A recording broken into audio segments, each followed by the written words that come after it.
passionately want to teach people about goats in a way that respects the animals and respects the environment in which the animals live, because I love goats. It's not a situation where woofers would be replacing paid workers. I would simply just not be able to do it. Okay. And then Gemma's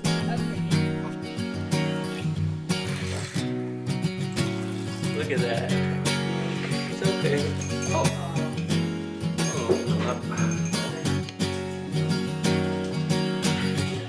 Typical woofing scene, everyone's just sort of standing around.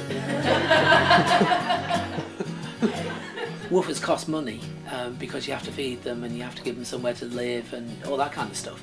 So effectively they're not free. But there are a lot less costs involved in, if you like, employing a woofer than there are in employing somebody as an official worker. Stop stirring for a second, right? As Bob says, Parker's is not something we generally recommend, and most people sew it off for their symptoms. Essentially, if you're keeping animals, you're tied down in one place. But other countries come to me. So I get to find out about other people's cultures, and that's worth a hell of a lot. And the other thing is, I get to see quite a lot of young people.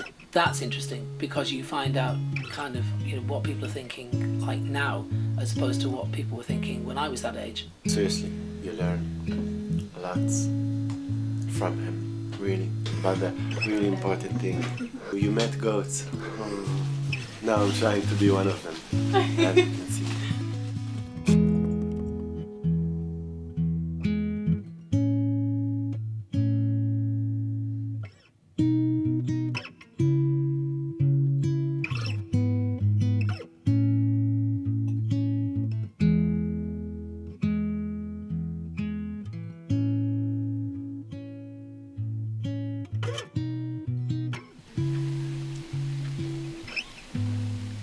Is this your dream come true on a woof farm, Lauren? Yeah. Is that yours?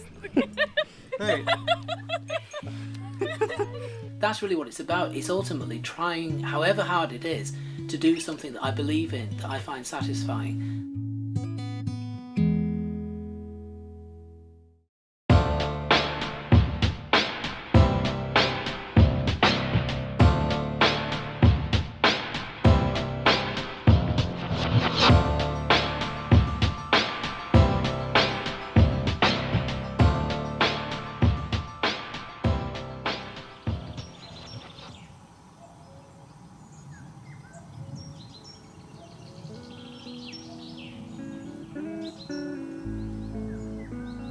Being organic, we never, probably wrongly, never felt that we were going to push that as a way of selling our wine. We thought we would sell our wine just because we make good wine.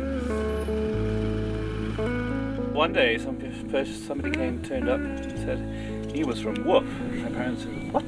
I remember this is a time when there wasn't even a telephone here, everything was done by letters. And they said, okay, well whatever WWOOF is, you're welcome to come. We sort of looked up WWOOF and wrote them a letter and found out that we were already in it, whether we wanted to be or not, in their sort of little guidebook. And so we said, oh well, let's go for it. We've tended to rely on it a bit more than we should do because of the crash in the wine prices. We don't particularly want to carry on with it, but sometimes we like it, sometimes we don't. I mean, after 20 years of it, you know, it's a strain on our life as a family, it's a strain on our life as a couple. Also, WWOOF seems to have become so commercial these days. And some of these people find it a bit of a shock, even though of course we tell them in the emails it's hard work here. And I feel that WWOOF has become a little bit too much of that, not so many farms and more people playing at being back to the land. And if that's what people want to do, maybe they should have another organisation call it something different. Really.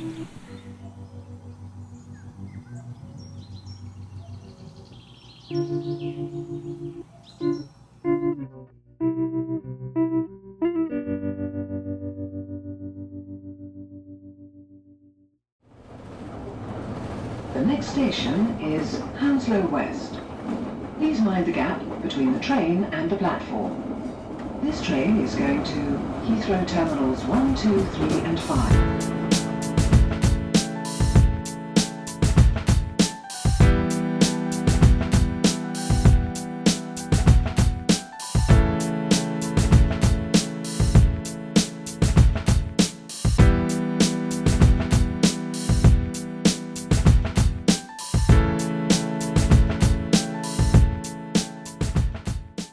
Working lads, take my advice, stick together like a vice, and a brighter day for all will soon be dawning. And I try a bit to share, rough and ready though me fare, and I try and do me duty to me neighbour. Do you wonder who I am? Why, me name is Happy Sam, and I'm a member of that multitude who labour.